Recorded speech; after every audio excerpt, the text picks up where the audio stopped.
सभी को जय श्री राधे। ये सत्संग बहुत महत्वपूर्ण होने वाला है। इस सत्संग को ध्यानपूर्वक सुने।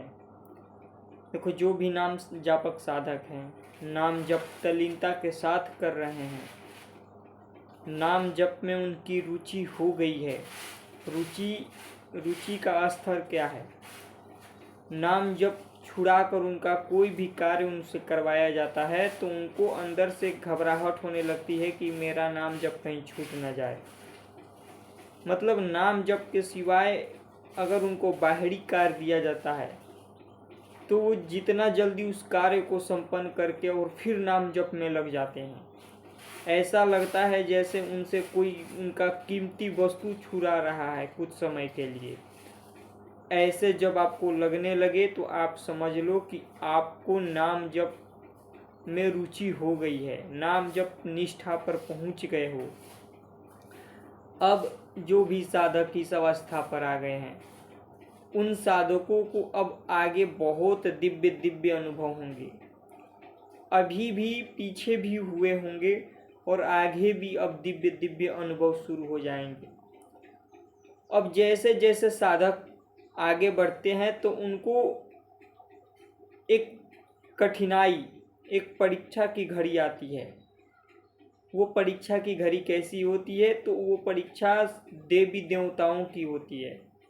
जो भी देवी देवता होते हैं उनको जलन होती है। वो देखते हैं कि ये साधक बहुत तीव्रता के साथ आगे बढ़ रहा है और ये हमारे स्वर्ग लोक, देवता लोक को भी लांघ कर भगवान के धाम जाना चाहता है। ये स्वर्ग लोक, ब्रह्मलोक, शिवलोक को त्याग कर ये भगवान के धाम बैकुंठ में जाना चाहता है। तो क्या ये बैकुंठ जाने लायक है? थोड़ा हम भी इसका परीक्षा लें। तो जैसे जैसे वो साधक साधना करते हैं तो उनको बहुत तरह की कठिनाई झेलनी पड़ सकती है। उनके जो घर में है वो ऐसा जैसे कि उस घर में आपको, जो आप पहले अच्छे खासे आपके घर में भोजन पानी चल रहा था, वो बहुत कम हो जाएगा। आपके घर में भोजन पानी की भी व्यवस्था नहीं होगी। घर में बहुत तरह की परेशानियां उत्पन्न हो जाती हैं। पर यह कब होता है? ये शुरू की अवस्था, थोड़े समय जो साधक तल्लीनता के साथ आगे बढ़ने लगता है तभी ये शुरू होते हैं। पर सबके साथ ऐसा नहीं होता है। क्योंकि देखो, सबके साथ ऐसा क्यों नहीं होता है? सबका अलग अलग प्रारब्ध है, सबके अलग अलग। कोई साधक पिछले जन्म में बहुत तपस्या किया होगा, बहुत जप किया होगा, तो इस जन्म में उसको उतना कठिनाई नहीं मिलेगा, वो सीधे ऊंचाई पर चढ़ जाएगा। पीछे जो साधक साधना नहीं किए हैं, पिछले जन्म में थोड़ा बहुत पूजा पाठ भक्ति किए हैं, नाम जप किए हैं, इस जन्म में उनको मिला तो उनको फिर उनका प्रारब्ध, जो पाप का भोग है, उनको जल्दी से भोगवाया जाता है। और जो पीछे जन्म में बहुत भक्ति किए हैं उनको सुख आने लगता है। उनको कुछ ही समय में उनका जीवन में हर कार्य सफल होने लगेगा। उनको जो भी वो कार्य करना चाहते हैं वो सफल होने लगेगा, क्योंकि उनका पीछे का जो जब तब की शक्ति है वो इस जन्म उनका साथ दे रही है। पर यहाँ साधक गलती करते हैं कि वो सांसारिक सुखों में लग जाते हैं। वो सोचते हैं कि हम तो नाम जप कर रहे हैं, भक्ति कर रहे हैं, जिसके प्रताप से हमारा कार्य बन रहा है, हमें तो खूब लौकिक संपत्ति, खूब हमारा कार्य बन रहा है, हमारे घर में सुख शांति आ रही है।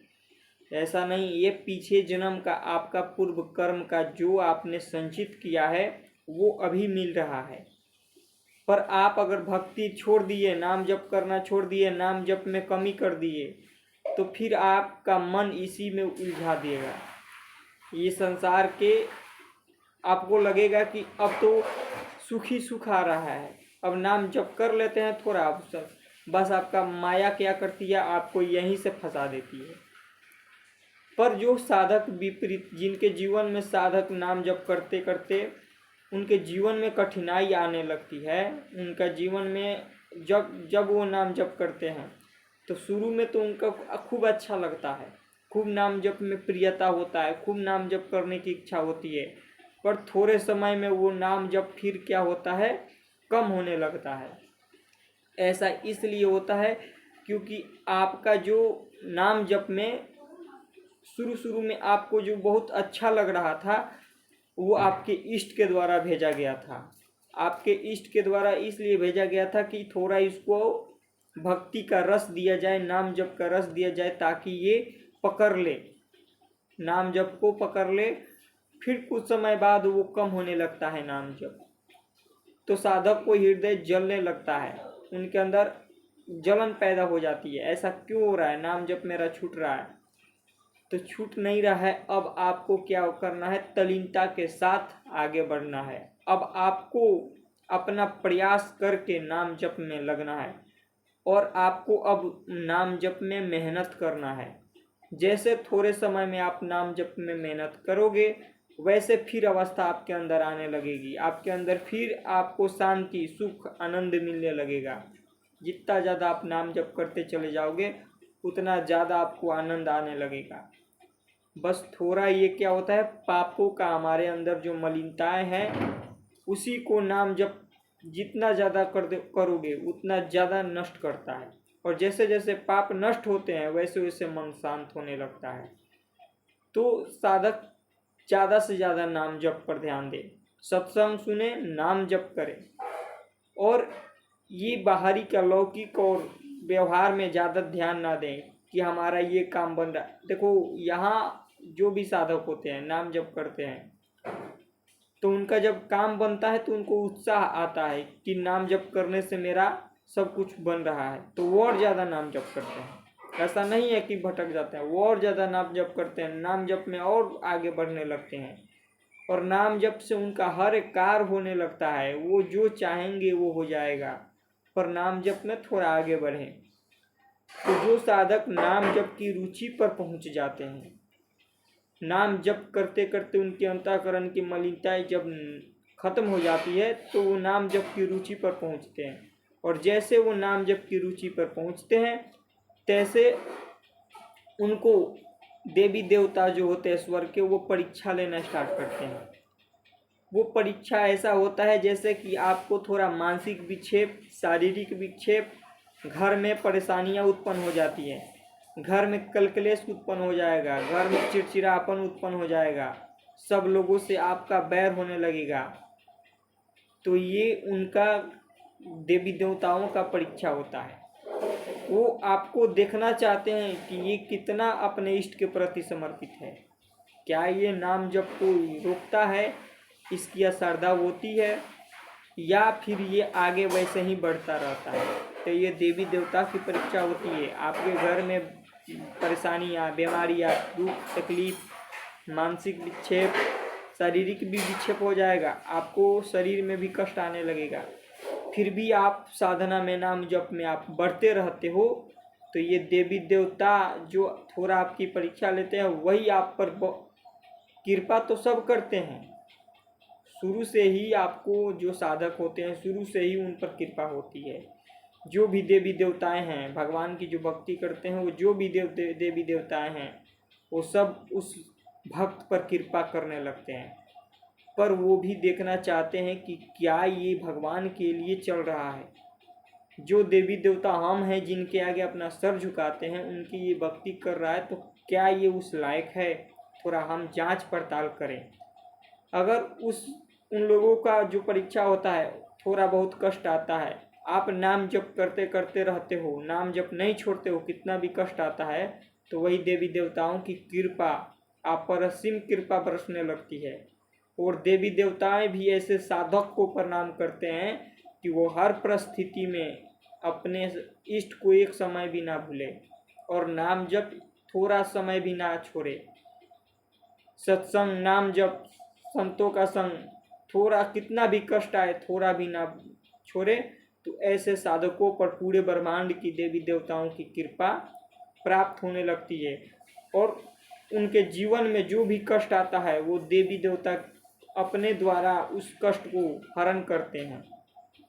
वो उस साधक की रक्षा करने लगते हैं। जैसे कि भक्त ध्रुव घर से निकले, उनके अंदर निष्ठा पूर्वक बांध कर वो जंगल में चल दिए। जंगल में गए तो उनको पहले देखने के लिए, पहले नारद जी को लगा कि ये भगवान की प्राप्ति करने के लिए इतनी सी छोटी सी उम्र में बालक चला है, थोड़ा इसका परीक्षा लिया जाए, क्या इस लायक है। नारद जी आए और भक्त ध्रुव का परीक्षा लिए। उसको लोभन प्रलोभन बहुत दिए, उसको कई तरह का लोभ दिए, प्रलोभन दिए कि चलो क्या ही भगवान को प्राप्त न करो, चलो जो चाहिए हम देते हैं तुमको, जो चाहिए हम देंगे आपको, आपके पिता के पद चाहिए, आपको जो चाहिए वो प्राप्त हम करवाएंगे, आप चलो। भक्त ध्रुव बोले कि नहीं, हमें किसी से कोई मतलब नहीं है, हमें केवल अपने इष्ट, हमें अपनी माँ को वचन दिया है कि भगवान की प्राप्ति करके, नारायण की प्राप्ति करके ही हम आएंगे, वरना नहीं आएंगे। हमें अगर कुछ चाहिए तो हमें हमारे इष्ट से चाहिए, बाकी किसी से नहीं चाहिए। नारद जी इतना सुने, नारद जी को विश्वास हो गया कि ये भक्त, ये हमारा चेला पक्का है, इसको मंत्र देना चाहिए। नारद जी ने मंत्र दिया। तो नारद जी पहले परीक्षा लेने आए, बहुत कठिन परीक्षा लिए, उसको बहुत तरह के लोभन दिए। ऐसा अगर लोभन किसी और को दिया जाता तो वो थोड़ा बिछुल जाता, क्योंकि नारद जी आकर बोल रहे हैं।